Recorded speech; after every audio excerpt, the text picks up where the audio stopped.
எல்லா புகழும் இறைவனுக்கே. Welcome to my channel Thopputhurai தோழி. இப்போ நம்ம பார்க்க போகிற வீடியோ கிட்னியில் உள்ள ஸ்டோனை எப்படி சுலபமான முறையில் கரைச்சி வெளியேற்றலாங்கிறத தாங்க இந்த வீடியோவில் பார்க்க போகிறோம். வாங்க எப்படி செய்யலாங்கிறத பார்க்கலாம். ஃபஸ்ட்டு நான் அதுக்காக 9 மிளகு எடுத்திருக்கேன்.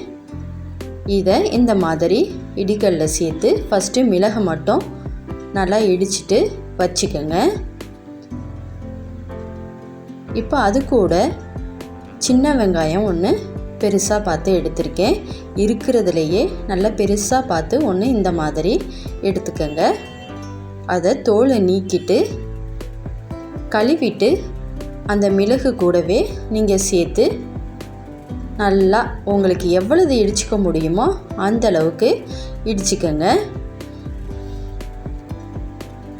ஏன்னா சில பேருக்கு 1-2 இருக்கிறது பிடிக்காது, அதனால் நல்லா இடிச்சிக்கோங்க. நான் இந்த அளவுக்கு எடுத்து வச்சுருக்கேன். இப்போ ஒரு கிளாஸ் எடுத்திருக்கேன். அதில் தண்ணி சேர்த்துக்கிறேன். இந்த தண்ணி 200 ml இருக்குங்க. இதை அப்படியே சேர்த்துக்கோங்க.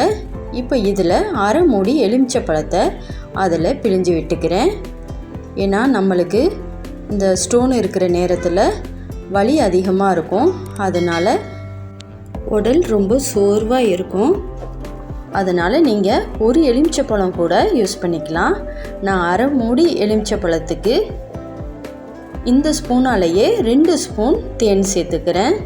நீங்கள் ஒரு எலுமிச்சப்பழம் சேர்க்குறதா இருந்தால் 4 ஸ்பூன் தேன் சேர்த்துக்கணும்.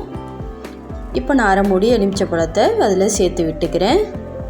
இப்போ இது கூட அதே ஸ்பூனால் 2 ஸ்பூன் அளவு தேன் கலந்துக்கிறேன்.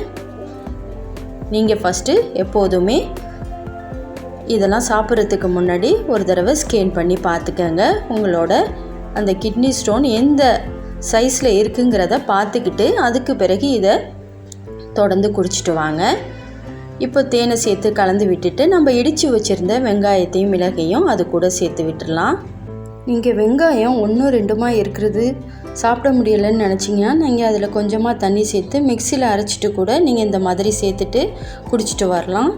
இதை நீங்கள் டெய்லி வெறும் வயிற்றில் ப்ரஷ் பண்ணிவிட்டு இதை நீங்கள் கொஞ்சம் கொஞ்சமாக, அதாவது 20 நிமிஷமாச்சும் நீங்கள் இதை கொஞ்சம் கொஞ்சமாக குடிச்சிட்டு வரணும். உங்கள் கல் சைஸுக்கு தகுந்த மாதிரி 2 நாள் 5 நாள் இல்லைன்னா 10 நாள் தொடர்ந்து குடிச்சிட்டு வாங்க. ஃபஸ்ட்டு நீங்கள் ஸ்கேன் பண்ணி பார்த்துக்கோங்க. இந்த வீடியோ ரொம்ப யூஸ்ஃபுல்லாக இருக்குங்க. பிடிச்சிருந்தால் லைக் பண்ணுங்கள், ஷேர் பண்ணுங்கள், மறக்காமல் சப்ஸ்கிரைப் பண்ணுங்கள்.